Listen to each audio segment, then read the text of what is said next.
नमस्कार, express news Bharat देख रहे हैं आप। मैं हूं अमन राजपूत। तो आइए नजर डालते हैं उत्तर प्रदेश और उत्तराखंड की कुछ अहम खबरों पर। शुरुआत उत्तर प्रदेश से करते हैं। उत्तर प्रदेश के बलिया जिले के महाकालपुर में एक बर्थडे पार्टी में गोली चलने से हड़कंप मच गया। तो वहीं बर्थडे पार्टी में आए मशहूर गायककार सोनू की गोली लगने से सोनू गंभीर रूप से घायल हो गए। बलिया के महाकालपुर में बर्थडे पार्टी में गोली चलने से हड़कंप मच गया। पार्टी में चली गोली से कार्यक्रम में आए प्रसिद्ध गायककार गंभीर रूप से घायल हो गए। दरअसल महाकालपुर गांव में बर्थडे पार्टी का कार्यक्रम मनाया जा रहा था, जहां अचानक कुछ अनजान लोगों ने आकर फायरिंग शुरू कर दी। गोली चलते ही पार्टी में अफरा तफरी मच गई, जबकि कार्यक्रम में आए गायककार सोनू गोली लगने से गंभीर रूप से घायल हो गए। हादसे की जानकारी मिलते ही मौके पर पहुंचे एसपी ने लोगों से पूछताछ शुरू कर दी। हालांकि अब तक फायरिंग करने वाले आरोपियों का कुछ पता नहीं चल पाया है। पुलिस मामले की जांच में जुटी हुई है। वहीं जौनपुर के थाना गड्डी पुलिस थाना से एक पुलिस का बेरहम चेहरा दिखा रहा है, जहां पुलिस एक युवक को बेरहमी से पीटते हुए नजर आ रहे हैं। जौनपुर थाना गड्डी से पुलिस का बेरहम चेहरा सामने आया है। थाना गड्डी थाना पुलिस की एक युवक की बेरहमी से पिटाई करते हुए एक वीडियो वायरल हो रहा है, जिसमें साफ साफ दिख रहा है कि चौकी इंचार्ज त्रिवेणी सिंह लाठी से युवक को पीट रहे हैं। बता दें कि पुलिस जिस युवक को पीट रही है वो सईद शेख पुत्र इस्माइल शेख थाना गद्दी बाजार का रहने वाला है। तो वहीं आगरा के जगदीशपुर में एक महिला की मौत का मामला सामने आया है, जहां पुलिस को आगरा में एक महिला का शव 3 दिन पहले मिला था। तो आरोप वही है, सूत्रों के हिसाब से आरोप है कि जो आरोपी है उसके मित्रों ने महिला को जहर खिलाया था, जिसके बाद महिला की मौत हुई है। आगरा के जगदीशपुर से युवती की मौत का मामला सामने आया है, जहां पुलिस को 3 दिन पहले बेहोशी की हालत में सेंट्रल जेल के पास एक युवती का शव मिला था। हालांकि एसएसपी बबलू कुमार के अनुसार 5 संदिग्ध युवकों को गिरफ्तार किया गया है। सूत्रों के मुताबिक आरोपी के साथियों ने युवती को नशे की गोलियां दी थी। देखिए, दिनांक 24 तारीख की शाम को 7 बजे सेंट्रल जेल के पीछे जो आवास विकास कॉलोनी है, वहां से सूचना प्राप्त हुई कि मोटरसाइकिल पर 2 व्यक्तियों के द्वारा एक लड़की को लाकर वहां फेंक दिया गया है, जो बेहोशी की हालत में है। और इस सूचना पर तत्काल थाना प्रभारी क्षेत्राधिकारी एसपी सिटी मौके पर पहुंचकर और लड़की को, चूँकि वो बेहोश थी, उसकी हालत गंभीर थी, उसको तत्काल मेडिकल एड के लिए एसएन मेडिकल कॉलेज में दाखिल कराया गया और डॉक्टरों से बात कर उसे उच्च कोटि की जो है मेडिकल फैसिलिटी उपलब्ध कराई गई।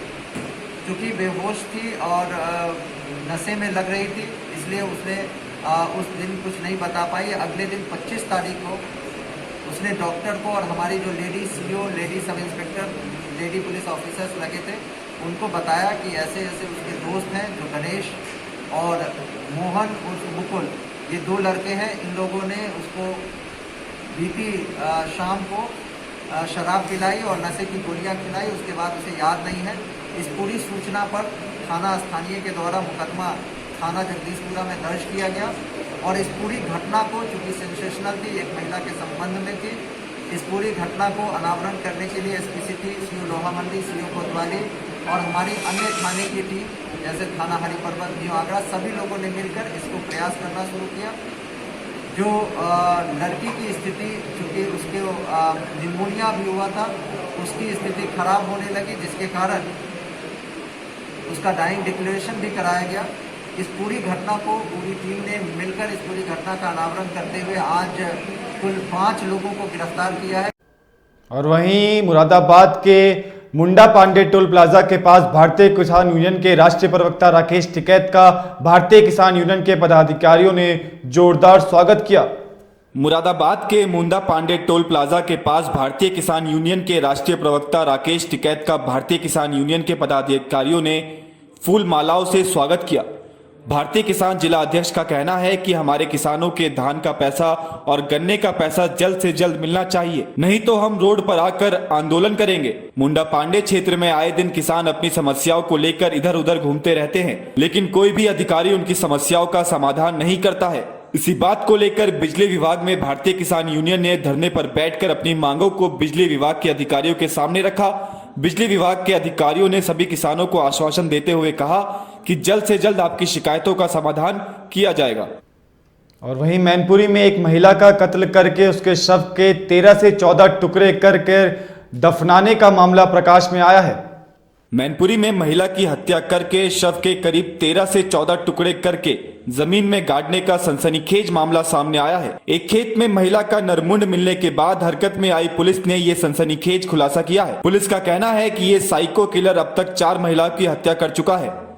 साइको किलर महिलाओं को सरकारी आवास रुपया दिलाने का झांसा देकर बुलाता था और फिर महिलाओं से पैसा ऐंठता था और घर से दूर सुनसान इलाके में ले जाने में सफल होने पर उनकी हत्या कर देता था। बता दें कि जनपद औरैया का रहने वाला संतोष यादव विधवा महिला पूती देवी को इटावा के भरथाना से 20 सितंबर को साइको किलर सर्वेश यादव के पास थाना किशनी के बरवा नदी गांव लेकर आया था। सर्वेश यादव ने महिला को सरकारी आवास दिलाने का झांसा देकर 4000 रुपया और आधार कार्ड लेकर आने को कहा था। इटावा के भरथाना में उसकी गुमशुदगी की रिपोर्ट भी दर्ज कराई गई थी। इसके बाद मैनपुरी के एसपी अजय कुमार ने स्वीट टीम, सर्विलांस टीम सहित पुलिस की 5 तेज तर्रार टीम गठित की थी। गहराई से पड़ताल में जुटी पुलिस ने मुखबिर की सूचना पर सर्वेश यादव और उसके मामा संतोष यादव को धर दबोचा था। ये थाना किशनी क्षेत्र जनपद मैनपुरी का मामला है। इसमें विगत 10/11 अक्टूबर की रात में बरुआ नदी गांव के खेतों में एक नरमुंड मिला था, जिसको उनके ही देवर मिथिलेश यादव आए थे, जो ये दावा कर रहे थे कि वो उनकी भाभी का है। ये पूछा जा रहा था पुलिस के द्वारा कि आपको कैसे यकीन है, तो वो इस बारे में यकीन नहीं उनको था कि ये उन्हीं का नरमुंड है। जानकारी करने पर पता चला कि ये महिला, जो कथित महिला पूती देवी का नाम आया है सामने, वो इटावा के भरथना इलाके में पिछले 3 साल से किराए पर रह रही थी। अपने 2 लड़कों को पढ़ा रही थी और वो 20 सितंबर के दिन वहाँ से एक सर्वेश यादव नामक व्यक्ति के द्वारा ले जाई गई, ये जानकारी थी। और वो खोपड़ी हमारे पास थी। इन सारे क्लूज़ को इस्तेमाल करते हुए हमने काम इस पर शुरू कर दिया था। इसी दरमियान मिथिलेश यादव यहाँ पे आए थाने पर, उन्होंने मुकदमा लिखवाया। उनको पूरा भरोसा है कि वो खोपड़ी उनकी भाभी की है और सर्वेश यादव और संतोष यादव, ये 2 लोगों का नाम उन्होंने लिखवाया जिन्होंने उनके भाभी का अपहरण करके इस तरह की वारदात को अंजाम दिया।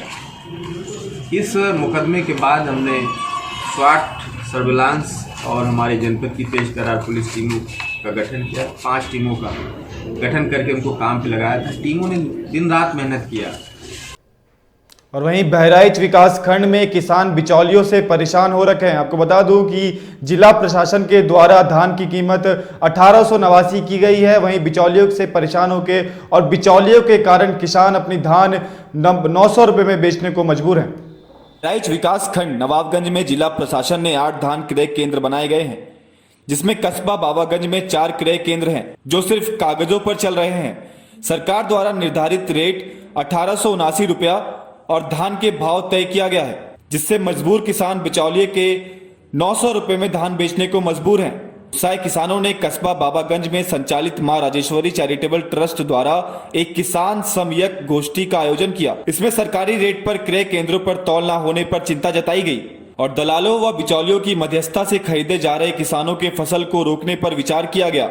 कार्यक्रम को संबोधित करते हुए क्षेत्र के अग्रणी कृषक राजा राम वर्मा जी ने बताया कि किसान अपनी फसल की लागत का मूल भी नहीं पा रहे हैं और 900 और 1000 में धान बेचने पर मजबूर हैं। इस क्रम में स्वामी दयाल सरोज ने कहा कि अगर किसानों का शोषण हुआ तो हम सभी आंदोलन के लिए बाध्य होंगे। मेरा नाम राजा राम वर्मा है। कहाँ के रहने वाले? दर्जी गांव का रहने वाला हूँ, विकासखंड नवाबगंज, डिस्ट्रिक्ट बहराइच। जी, क्या कहना चाहेंगे आप, जो ये किसान की तरफ से एक कार्यक्रम जो है आयोजित किया गया है, जिसमें एक शिकायती पत्र जो है दिया जा रहा है, ज्ञापन दिया जा रहा है, क्या कहना चाहेंगे आप? मैं ये कहना चाहता हूँ कि जिस तरीके से धान की खरीदारी हो रही है, उससे हम लोग बहुत ही निराश हैं। निराश इसलिए है कि एक तरफ हमारी सरकार ये नारा दे रही है कि हम किसान के आय को 2 गुना करेंगे, तो क्या यही 2 गुना करने का मंत्र है? क्या इसी मंत्र के सहारे हम किसानों का शोषण होता है? नहीं, धान कितने में लिया जा रहा है? धान कोई 800 मांग रहा है, कुछ 850 मांग रहा है, कोई 900 मांग रहा है, अभी 1000 को छुआ नहीं है। तो मैं इस राजेश्वरी मां ट्रस्ट टेबल के माध्यम से कहना चाहता हूं और संदेश देना चाहता हूं कि कम से कम क्रय केंद्र जो खोले गए उनको चालू तो किया जाए। आज हमारी आवश्यकता है, हमें डीजल चाहिए, आज हमारी आवश्यकता हमको नई बीज चाहिए, आज हमारी आवश्यकता है कि हमको खेत में रोटावेटर जुताई चाहिए। तो 800 रुपये 900 रुपये में बेच के क्या हम कुछ कर पाएंगे? ये जो सरकारी क्रय केंद्र हैं क्या वो संचालित नहीं हो रहे हैं? बिल्कुल नहीं हो रहे हैं। अच्छा, सब बिचौलिए कर रहे हैं, अपना आराम से वो इकट्ठा कर रहे हैं और 10-5 दिन के बाद इकट्ठे दे देंगे, वो अपना कोटा पूरा कर लेंगे। मर रहे हैं हम लोग, किसान लोग।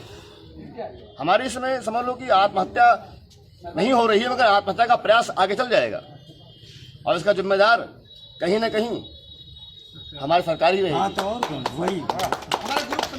स्वामीलाल सरोज, मैं ग्राम सभा कल्याणपुर का निवासी हूँ और बहुत बड़ा किसान तो नहीं हूँ, लेकिन किसान हूँ। 10-50 कुंटल गल्ला हमारे यहाँ भी होता है। सर, मैं ये कहना चाहूँगा कि अगर 800-900 रुपये प्रति कुंटल अगर धान लिया जा रहा है या खरीदा जा रहा है बिचौलियों के माध्यम से सब बेच रहे हैं किसान, अगर ऐसा ही रहा तो 1200 रुपया जो है बोरी DAP यूरिया और ये 75 रुपये जो है प्रति लीटर जो डीजल बिक रहा है, और अगर किसान का धान यही रेट अगर रहा तो सब बेच करके वो गेहूं बो देगा, इसके बाद में खाएगा क्या और बच्चों को क्या पहनाएगा, कैसे इलाज कराएगा, क्या करे? तब तो मौत हो जाएगी। इसीलिए हमारे देश में किसानों की असामयिक लोग फांसी लगाकर मर जाते हैं, किसान और आत्महत्या कर रहे हैं।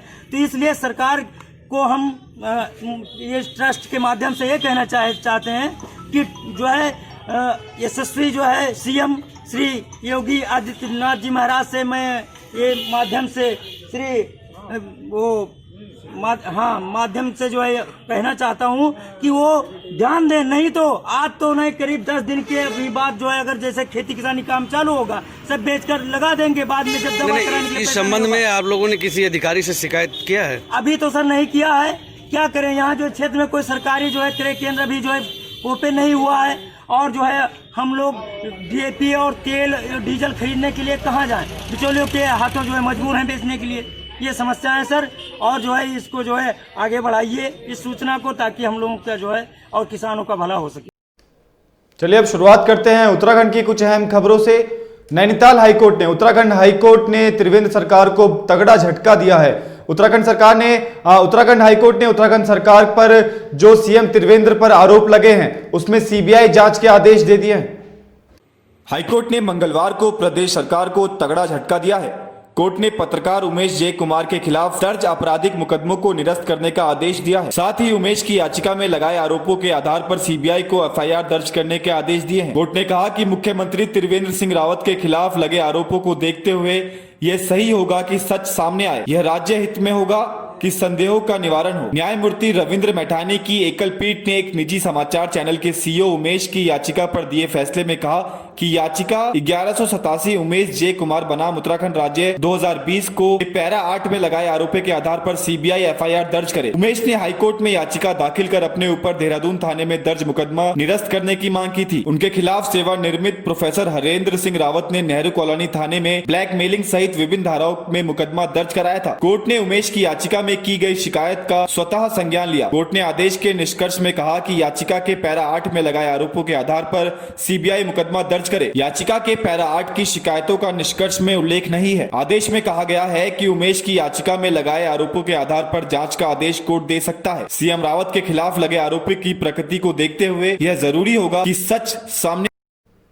और अब उत्तराखंड के कोरोना अपडेट दे देते हैं आपको। उत्तराखंड में अभी तक मंगलवार तक के आंकड़ों के अनुसार 16,919 केस एक्टिव केस उत्तराखंड में मौजूद हैं, और वहीं पिछले मंगलवार को 58 लोग कोरोना संक्रमित पाए गए थे, साथ ही 4 लोगों की मौत हुई थी।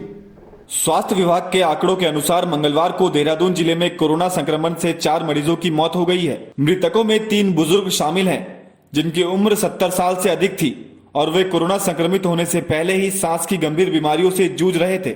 55 वर्षीय महिला की मौत श्री महंत इंद्रेश अस्पताल में कार्डियोपल्मोनरी अरेस्ट और निमोनिया के चलते हुई। जिले में मंगलवार को 58 मरीज में कोरोना संक्रमण की पुष्टि हुई है। इसमें से 15,268 मरीज विभिन्न अस्पतालों में इलाज कराने के बाद स्वस्थ होकर घरों को जा चुके हैं। जिले में अब तक 587 मरीजों की मौत हो चुकी है। इनमें से 152 ऐसे मरीज शामिल हैं जो दूसरे राज्यों से आए थे। जिले में एक्टिव कोरोना संक्रमित मरीजों की संख्या 922 है। इन सभी का इलाज किया जा रहा है। मंगलवार को जिले में 1919 मरीजों की जांच की गई। अब तक जिले में 1,51,122 मरीजों की जांच की जा चुकी है। और वहीं उत्तराखंड में जो प्राइवेट स्कूल खुलने वाले हैं उसमें निर्णय लिया गया है कि अगर 50% से ज्यादा अटेंडेंस होगी तभी स्कूल को खोला जाएगा। हाई स्कूल और इंटरमीडिएट कक्षाओं में 50% से कम अटेंडेंस होने पर प्राइवेट स्कूल नहीं खुलेंगे। स्कूल खोलने की एसओपी पर चर्चा करते हुए प्रिंसिपल प्रोग्रेसिव स्कूल एसोसिएशन ने इसका फैसला लिया। उन्होंने एसओपी में कई खामियों का आरोप लगाते हुए सचिव शिक्षा डॉक्टर आर मीनाक्षी सुंदरम से उन्हें सुधारने की मांग की। उन्होंने कहा कि जब तक इन खामियों को सुधारा नहीं जाता स्कूल खोलना मुश्किल है। मंगलवार को एसोसिएशन से जुड़े 51 प्राइवेट स्कूलों के संचालकों व प्रधानाचार्य की वर्चुअल बैठक में एसओपी के अलग अलग बिंदुओं पर राय शुमारी हुई। एसोसिएशन के अध्यक्ष प्रेम कश्यप ने कहा कि सभी स्कूल संचालकों ने 50% से कम अटेंडेंस पर स्कूल चलाने में असमर्थता जताई है। उन्होंने स्कूलों के खिलाफ कार्रवाई के फैसले पर भी नाराजगी जताई है। और वहीं श्रम मंत्री हरक सिंह रावत ने त्रिवेंद्र सिंह रावत पर पलटवार करते हुए कहा है कि त्रिवेंद्र सिंह रावत को उनको अध्यक्ष पद से हटाने का अधिकार नहीं है। कैबिनेट मंत्री डॉक्टर हरक सिंह रावत ने कहा है कि बतौर श्रम मंत्री उन्हें कर्मकार कल्याण बोर्ड के अध्यक्ष पद से हटाने का मुख्यमंत्री को अधिकार नहीं है। बकौल हरक इस मामले में मंगलवार को पार्टी के राष्ट्रीय अध्यक्ष जेपी नड्डा ने उन्हें फोन किया था, पर कनेक्टिविटी ना होने से बात नहीं हो पाई। शाम को जब नड्डा से बात करने की कोशिश की तो वे बैठक में थे। हरक का दावा है कि एक्ट में उल्लेख है कि यदि श्रम मंत्री बोर्ड के अध्यक्ष हैं तो उन्हें बीच में नहीं हटाया जा सकता, केवल नामित सदस्यों को हटाया जा सकता है। हरक का कहना है कि यदि मुख्यमंत्री उन्हें बोर्ड से हटाने के लिए बात कर लेते तो वे खुद ही पद से इस्तीफा दे देते। तो अभी के लिए फिलहाल इतना ही। इसी के साथ मुझे दीजिए इजाजत। अपना बहुत बहुत ख्याल रखिएगा। देश और दुनिया की तमाम खबरों को जानने के लिए देखते रहिए एक्सप्रेस न्यूज भारत, और उत्तराखंड और उत्तर प्रदेश की अहम खबरों को जानने के लिए देखते रहिए उत्तर प्रदेश एक्सप्रेस और खबरें उत्तराखंड। धन्यवाद।